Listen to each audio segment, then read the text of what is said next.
Hello friend welcome back to my channel song मैंने केमी अच्छा आपण मैंने मुझे आशा करुच्ची जगन्नाथ आशीर्वाद आपण मैंने भले थे सांग मैंने आज आम घरे प्रस्तुत करवा कलम साग भजा सांग मैंने बनवा बिल्कुल इजी आपण मैंने तो घरे निश्चित ट्राए करेंगे।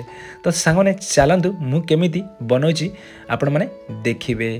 तो सांग मैंने जदि आपण मैंने मो चैनल नुआ channel T like share subscribe करेंगे तले थी बेल आइकन टी दबाई ने आ प्रथम शेष पर्यटन देखिले सांग मैंने भल भाव में बुझीपारे। तो डेरी नक चलतु आम भिडटी आरंभ करवा। प्रथमे मु किछि कलम साग नहीं पानी रे ताकू भल भाव में 2 ରୁ 3 थर वाश कर नहीं आम ये कलम साग केमिति बछा जाए मुझे आपन को ए वीडियो रे देखौछि। प्रथमे आपन कौन करेंगे जो साग गुड़िकार भल भल पत्र देखिए से गुड़ाक एमती भांगी नेबे आ जो बेसी डंडी गुड़ाक रहिबो बा जो डंक गुड़ाक बेसी मोटा मोटा से गुड़ाक बाहर कर नेबे। या द्वारा बढ़िया भाव में सागटी बाछी हो। आउ जदि किसी पाचिला पत्र रोचे तो मार्केट रे एमती पैकेट मिले देखिपे किसी पाचिला पत्र आउ किसी यही टाइप जिनस रोचे एगुड़ाक प्रथम आप भल भाव में बाछि ने ना एमती जदि आप बनाऊँ बिल्कुल भी खावाई भल लगे। प्रथम सब साग गुड़ाक आम ये बाछि नवा आम ये ताको कौन करवा कट लगे नवा। कट लगेला बेले बिल्कुल आप नाइफ किंबा पनिकी आपन को जेमिति भी पसंद से टाइप रो काटे नेबे। तो मो पाखरे एठी नाइफ थिला मु नाइफ रे कट लगौछि बिल्कुल जते छोट छोट करिवे खाइबा पई बहुत बढ़िया लागिवो आ बहुत सुंदर लागिवो। आ देखि परथि एई परि भाबरे मो सब गुडी को साग प्रथमे काटी नैथिली। तो सांग माने आमे एठी जीवा नेक्स्ट प्रोसेस को। प्रथमे मु गोटे कड़ाई रे 2 चम्मच एठी तेल दे दिथिली रिफाइन तेलटी मोर ये भल भाव में गरम हो गला मुझे पंचु फुटण 1 चम्मच ये दे दूची आउ 2टी ये सुखिला लंका दे दूची। ये सब को देकी आम भल भाव में फुटिया अपेक्षा करवा।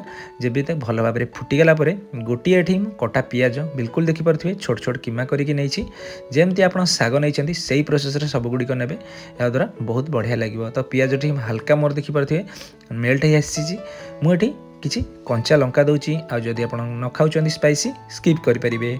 आउ किसी रसुण गोटे बुदा मु नहीं रसुणर चोपा लगे कि मुझे छेचिकी नहीं द्वारा बहुत बढ़िया टेस्ट आसो आउ खावाई बहुत बढ़िया लगे।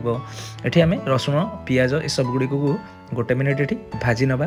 भाजी सारापर मुझे गोटे आलू देखिपे गोटे कटा आलू मुझे बिल्कुल सेम प्रोसेस रे छोट छोट काटिकी नहीं आलूटी को आम ये 1 ରୁ 2 मिनिट भल भाव में भाजी नवा जमती सीझापी बहुत इजी हम।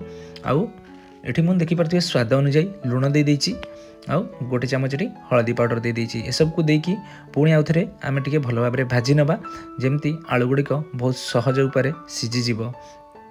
तापरे मुठी गोटे टमाटो दे दूची एठी बिल्कुल ऑप्शनल अच्छी आपण बिना टमाटर भी बनै पारिबे। टमाटो टिकी देला परे आम एठी लीड लगे नवा आलू टमाटो सब गुड़िक भल भाव में जमती सीझीज।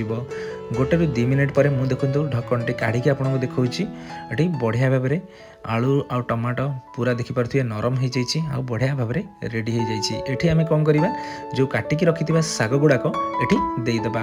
ये आपण मान फ्लेम टी हाई रखिए या द्वारा कौन हम सागर जो पानी गुड़ाक भल भाव में ऑब्जर्व होठी मु स्वाद अनुजाई लुण दे दूची जेहेतु आम आगु हलदी देते बिल्कुल भी आपको दबाक पड़ो ना। आउ 1 चम्मच आम लुण देला आम भल भाव में मिसई नवा जेहेतु ये साग टिके माने टिके मोटालिया साग ये आप ढक्कन टिके लगे ने या द्वारा सागटी भल भाव में सीझीज। पुणी आउ थे आम 1 ରୁ 2 मिनिट ढक्कन लगे ना।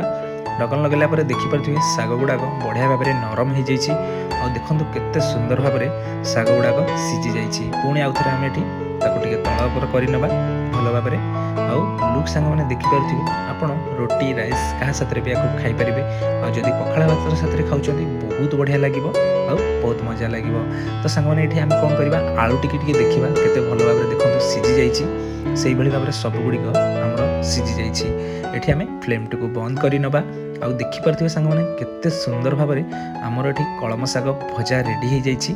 देखो मुझे गोटे प्लेट रे सजाई नहीं आते सुंदर देखा जाउची बिल्कुल खाइबापी भी बहुत बढ़िया लगे। सांग मैंने आशा करुच्ची वीडियोटी आपण मानक बहुत भल लगी।